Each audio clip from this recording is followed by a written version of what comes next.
Una po sa ating mga balita, sa gitna ng mga pandaigdigang hamon, nagkaroon pa ng matibay na kakampi ang Pilipinas. Ito'y sa katauhan ng Japan na ayon kay Pangulong Ferdinand R. Marcos Jr. ay nananatili pa ring trusted partner ng bansa. Si Kenneth Pasyente sa sentro ng balita.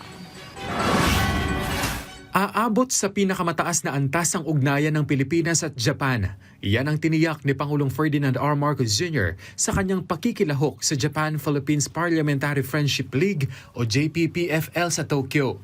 Sinabi ng Pangulo na ang pag-angat ng ugnayan ng dalawang bansa ay sumasalamin sa natatanging antas ng tiwala sa pagitan ng Pilipinas at Japan sa harap yan ng geopolitical tension at hamong pang-ekonomiya.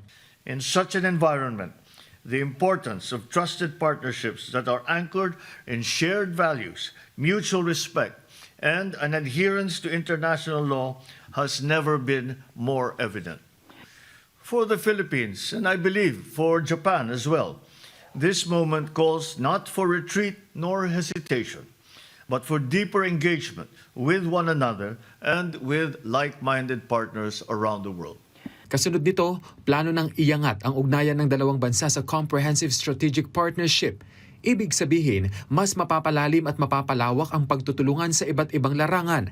Kinilala rin ng Pangulo ang aktibong pakikipagtulungan ng Japan pagdating sa regional cooperation sa ASEAN, pati na ang ambag nito sa pagsusulong ng katatagan at pag-unlad sa Indo-Pacific. Japan's contributions to regional security strengthen our collective peace and resilience across the region.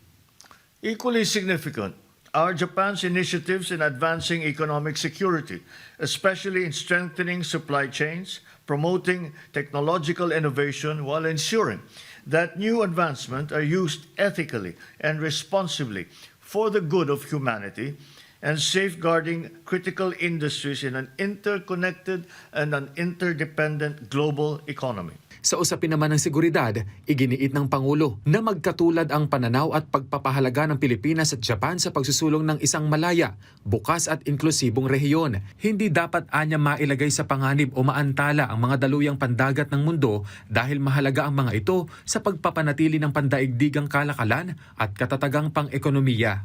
Our growing collaboration in this area is operationalized through agreements such as the Reciprocal Access Agreement and the Acquisition and Cross-Servicing Agreement. The Philippines' designation as a recipient of the Official Security Assistance Program for the third consecutive year continues to contribute to our country's maritime domain awareness and our overall maritime security.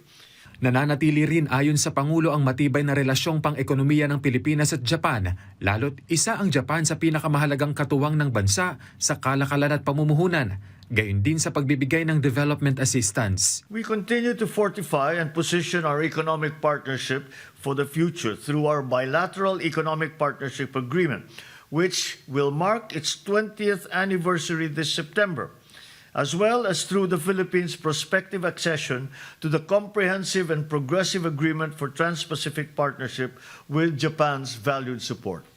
Samantala sa state banquet na inihanda ng Japan Imperial Couple, binigyang diin ni Pangulong Marcos Jr. ang kahalagahan ng mas matatag na ugnayan ng Pilipinas at Japan para sa kapayapaan, katatagan at kaunlaran sa Indo-Pacific region.